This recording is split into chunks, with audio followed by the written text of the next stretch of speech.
Street Poets Inc. is a non-profit, poetry-based peacemaking organization dedicated to the creative process as a force for individual and community transformation. Our mission is to inspire, empower, and create.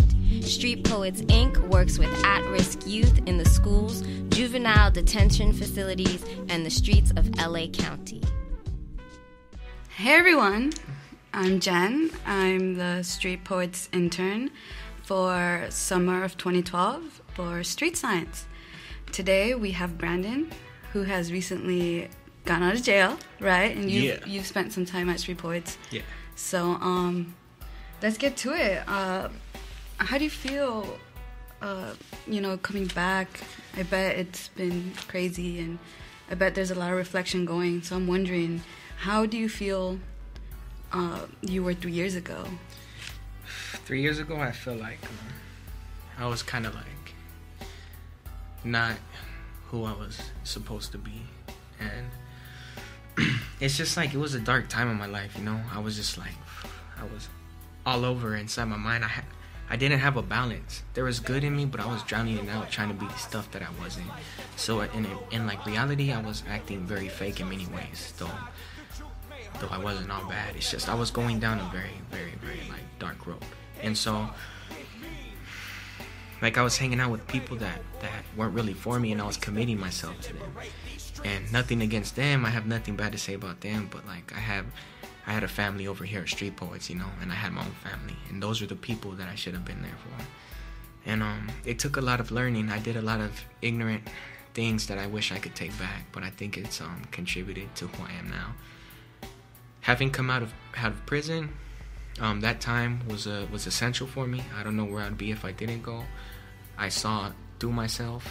I saw who I was and who I wasn't, and I was never myself till like I went there. Like I remembered who I was, you know.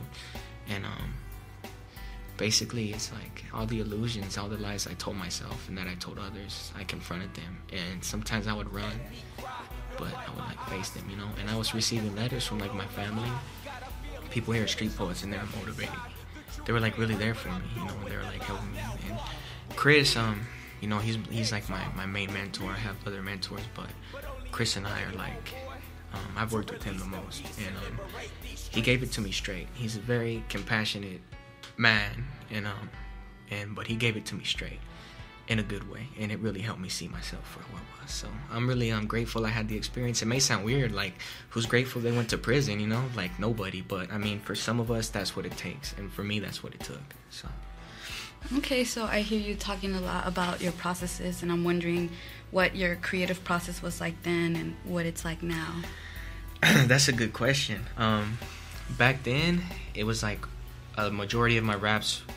All right, for example, my boy Arturo, the engineer here at Street Poets, when I first came back Friday when they welcomed me in, which was beautiful and almost shed tears, you know how beautiful it was. He played me some of my own stuff, old stuff, and I was like, man, like I had this feeling inside me, and I guess it translated to how I look, because the next time I came, he told me, hey, yeah, I could even see in your face, like, some of the old stuff you did, you were kind of like, what, that was me? So, I mean, my creative process back then, it was kind of erratic, it wasn't, like, focused. I wanted to be known as a dope lyricist, a dope rhyme singer who could out-rhyme anybody I came up against, and very little would I do songs, like, or verses to contribute to people's growth, but I was still doing it, and I would write a lot of personal stuff, but, like, I went through my rhyme books the other day, and I was tearing out pages and just tossing them, and I was like, man, that's not me no more. Like, and it just kind of surprised me. It felt like I felt awkward. I felt like not indifferent. I just felt like kind of like morbid about it for a second. And so now it's like I'm allowing the love to flow through me, and I'm feeling everything, like everything positive and negative, and I'm using it constructively for like my writing. So when I sit down, I'm like, all right, instead of trying to write the sickest verse and be known for being able to make words rhyme, I want to write a great verse in respect that people can relate to it, and it helps them, and it helps me at the same time. And I started with poetry and moved into like hip-hop and lyricism. I still love poetry, and like that's my major form of expression. And sometimes I say things to where like I tell myself, oh, somebody might not like what I'm saying. They might feel them like, with all due respect to them, don't care what they think about it. It's how you feel about it, and it's what you're giving the world. like now I burn sage sometimes before I write, and I'll say a little prayer to, you know, the creator, to the ancestors, to everybody who's died in an act of love. I invite fearful energies and spirits in. I don't want to like trip nobody out, but that's what I believe, you know, and I invite them in to go through me and to let me feel everything, and then I just try to like bring it into what I'm writing. Okay, so you kind of spoke about how you came out and you kind of heard your old stuff and you were like, oh, that's kind of different. And I know you recently recorded new stuff, right? Mm-hmm. What, could you talk about that? Yeah, like, I recorded, I had this old track off a mixtape beat by some dude off YouTube named Labmatic, and it was, I called it Sadness Madness. And I rewrote some of it while I was incarcerated. And I came out and rewrote like 3 lines to make it flow better, but not only to make it flow better, but it went better with it, what I was trying to say. So like some of the stuff that I wrote then is like, now I'm like, okay, that was where I was at now, but I've grown in a different way and I don't want that in there, so I took it out. There's some stuff I want to rewrite, but I haven't wrote nothing solo yet. I've been collaborating like with Arturo. We're doing actually a dope Native American track, and we want to bring in Marion too, because she has this dope little flute. And she knows how to like sing very well into a song, and we want to make a hook and build it around that and let her like run free and express herself creatively through the flute, and then we're gonna do a back and forth verse on the third verse. There's this other track that he did Matre, a very dope MC. I love his music. He's like real dope. He's a cool dude too, real humble, real grounded. There's a track with him. He has the first verse, the hook. Arturo comes out on the second verse, and then I come out on the third. And their like verses empowered me to like bring what I can to the table. Arturo told me, he's like, because I told him sometimes I feel like just outwriting everybody still, but then I have to tell myself, and he's like, yeah man, I found that instead of trying to outwrite everybody, and it's natural as a lyricist to that come to you, like that competition, he's like, I just try to write the dopest verse I can and respect that. What am I going to bring to the table and offer this beat and offer the people who listen to it, and I've adapted that. So that really helped out a lot. Do you have something you can share with us today? Yeah, I have like something I memorized, like a poem a long time ago. I have some memorized stuff, but like none of the recent stuff I memorized, but like here's a poem called Why I Spit. It goes like this. I spit words of wisdom and lyrical bullets that penetrate your mind and targets the bullshit. I spit on a non-violent tip. Open your mind's width with words that tsunami islands. Words that shine like diamonds and open eyelids. Give a life kiss to memories past and revive it. Timeless and priceless. Soliloquies, similes, and metaphors bind it. Inner peace is the treasure, and I'm the pirate that must find it. So I'm walking planks and dodging shanks. Wading from the waters of stupidity onto knowledge banks. I plant my poetic seeds, sprout life, and let it breathe. Messaging your mind through rhymed words extensively. Heaven seems to be the land where we all stand. I use my pen to see far beyond from a long glance. The universe speaks through a verse, to disperse knowledge to every edge concentrated through words. Words as simple as 1, 2, 3, but as complex as ancient Mayan astrology. My pen is the staff from God. Words are the embodiment of poetry that motivates nations to follow me. And poetic expression leads us to our destinations. I feel that. Thank you. That was deep. Thank you. And so it's entitled like Why I Write, right? Why I Spit. So I'm wondering, what are your influences? Like people or like everything about it? Yeah, well, first my influences as like lyricists, like Pac. Man, that guy was so deep, and I wish he had more time. He was taken so young. He was really a beautiful soul.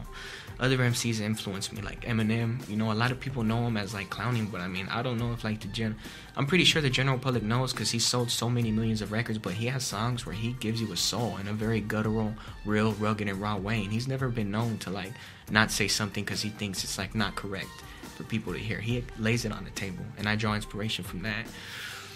Other inspirations are like the love I want to spread throughout the world lyrically, you know, having been blessed like with this gift of writing, like you know, like people who are dying on the other side of the world because they don't have enough water or food, and I've struggled, but I mean, I was never like them, and they're like my inspiration. The people who need help, people on the other side of the world who I'll probably never meet, who one day might be able to listen to one of my verses and be like, man, somebody feels me, you know. And I felt that from other people, and it's a beautiful feeling, and that's what I want to convey. Everything helpful to somebody, no matter if it's a happy verse or a sad verse or I'm just giving it to people like, hey, this is how I feel, and I'm so frustrated. I feel like I can just kick this wall. You know what I mean? Even though I don't kick walls no more or break doors or windows, but that's my inspiration.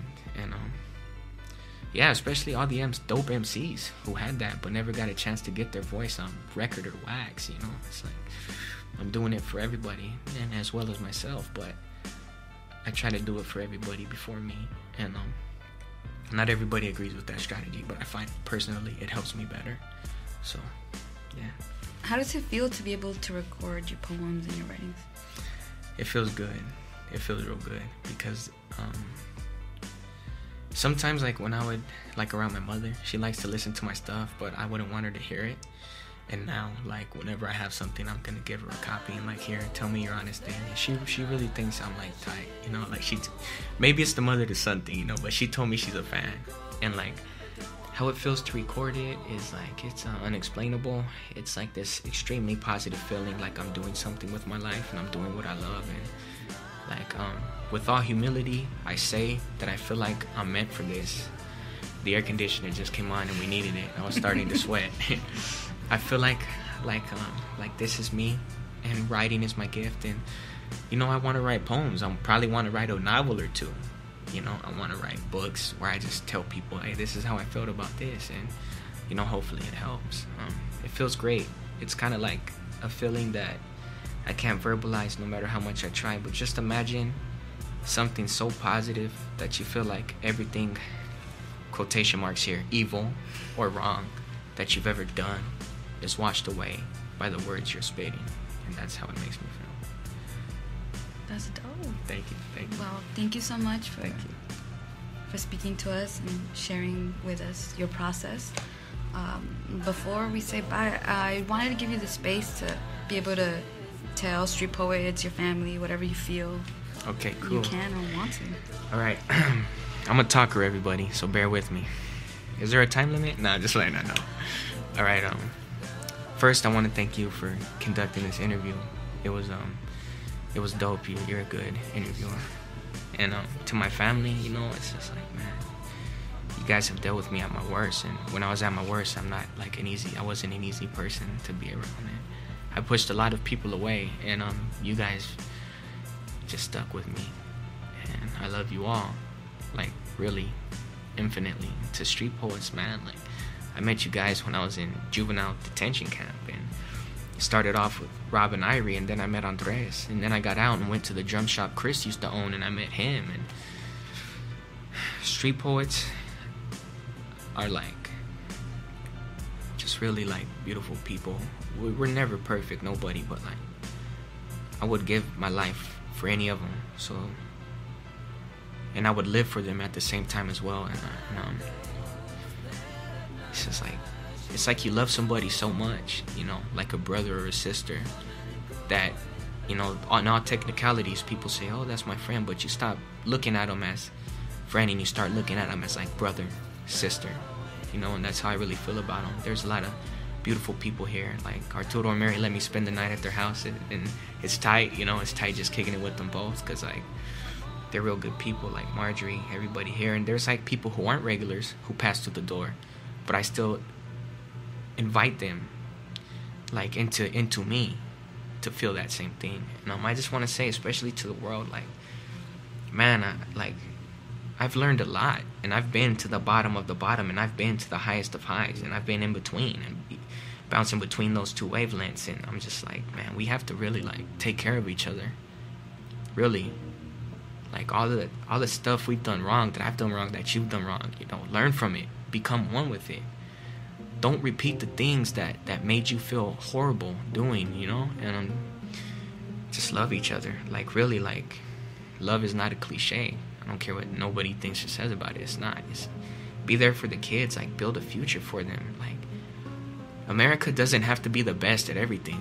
That's one thing we need to learn. And as a country, we need to face the horrors that we've done, and the genocide of the Native Americans and all that. I mean, let's be real and face that, and let's come to terms with it, and let's learn from it. Let's all, as a global people, the human race, learn from history so we don't repeat it, and that we repeat the beautiful things and create new beginnings and new journeys. And let's all treat each other as one. That's That's how I feel about that. Thank you for the interview. Thank you. Thank you for the words.